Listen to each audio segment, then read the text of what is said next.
很多病人会以为，气喘就是要很喘才是这样子一个情况。那其实气喘病来说，很多病人就是小时候可能因为有过敏，然后就会有咳嗽、胸闷，那甚至半夜会有哮喘的声音。那某些病人是长大之后，包括有空气污染啊，或其他的情形，或者是花粉等等造成这个呼吸道的一个过敏状态。那这些过敏状态呢，在天气变化大的时候，那或者说碰到一些这些我们刚才讲的空气污染的时候呢，可能会特别的恶化。那这样的病人就属于气喘的情形。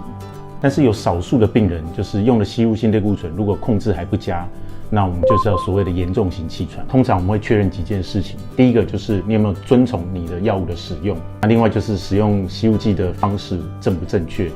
如果说这些都正确，那另外也并没有明显的一些过敏源的暴露等等的，就要小心你是不是所谓的严重型气喘。